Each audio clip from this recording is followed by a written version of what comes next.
സർവം കൃഷ്ണാർപ്പണമസ്തു. ശിഖണ്ഡിയുടെ രഹസ്യം.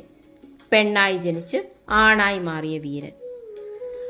മഹാഭാരത യുദ്ധത്തിൽ ഭീഷ്മരുടെ പതനത്തിന് കാരണക്കാരനായത് ശിഖണ്ഡിയാണ്. എന്നാൽ ശിഖണ്ഡിയുടെ ജീവിതം അത്ഭുതകരമായ വേഷപ്പകർച്ചകളുടെയും ശാപങ്ങളുടെയും കഥയാണ്. മുൻ ജന്മത്തിൽ അമ്പയായിരുന്നവൾ ഭീഷ്മരോട് പ്രതികാരം ചെയ്യാൻ ശിഖണ്ഡിയായി പുനർജനിക്കുകയായിരുന്നു. ദ്രുപദ രാജാവിന് മക്കളില്ലാത്ത ദുഃഖത്താൽ അദ്ദേഹം ശിവനെ തപസ്സു ചെയ്തു. നിനക്കൊരു പെൺകുട്ടി ജനിക്കും, അവൾ പിന്നീട് പുരുഷനായി മാറും എന്ന് ഭഗവാൻ ശിവൻ വരം നൽകി. അങ്ങനെ ദ്രുപദന് ഒരു പെൺകുട്ടി ജനിച്ചു. എന്നാൽ മഹാദേവന്റെ വചനത്തിൽ വിശ്വസിച്ച രാജാവ് ആ കുട്ടി ആൺകുട്ടിയാണെന്ന് ലോകത്തെ അറിയിച്ചു. അവൾക്ക് ശിഖണ്ഡി എന്ന പേരിട്ടു. അവളെ യുദ്ധവിദ്യകളും കുതിരയോട്ടവും പഠിപ്പിച്ചു. രസകരമായ കാര്യം, ഒരു പുരുഷനാണെന്ന് കരുതി ദശാർണ രാജ്യത്തെ രാജകുമാരിയെ കൊണ്ട് ശിഖണ്ഡി വിവാഹം കഴിപ്പിച്ചു എന്നതാണ്. എന്നാൽ വിവാഹശേഷം സത്യമറിഞ്ഞ രാജകുമാരിയും അവളുടെ പിതാവും ദ്രുപദനെതിരെ യുദ്ധത്തിന് പുറപ്പെട്ടു.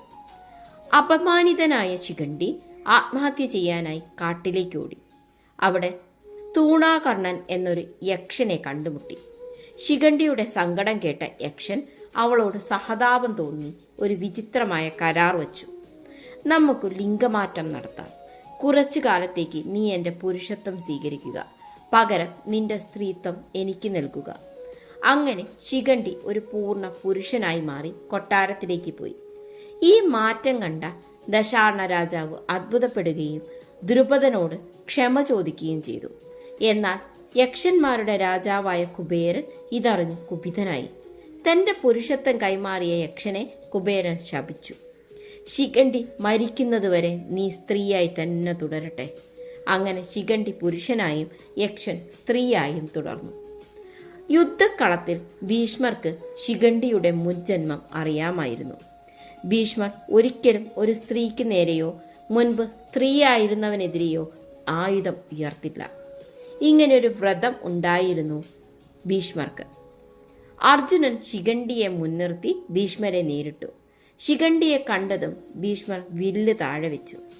ആ അവസരം മുതലെടുത്തു അർജുനൻ ഭീഷ്മരെ ശരശയ്യയിലാക്കി. മഹാഭാരതം ലിംഗഭേദങ്ങളെക്കുറിച്ചും അക്കാലത്ത് തന്നെ എത്രമാത്രം തുറന്ന് ചിന്താഗതി വെച്ച് പുലർത്തിയിരുന്നു എന്നുള്ളതിന് ഉദാഹരണമാണ് ശിഖണ്ഡി. ഒരു യക്ഷനുമായി ലിംഗം വെച്ചു മാറുന്നതും അത് യുദ്ധത്തിലെ ഒരു വലിയ തന്ത്രമായി മാറുന്നതും വളരെ കൗതുകകരമായ ഒരു സംഭവമായി കാണാം. ശിഖണ്ഡിയുടെ കഥ ഒരു പ്രതികാര കഥ മാത്രമല്ല, ഇത് പരിചയത്തിൻ്റെ കഥയാണ്, ലിംഗത്തിൻ്റെ അതിരുകൾ കടന്ന കഥയാണ്, ധൈര്യത്തിൻ്റെ കഥയാണ്.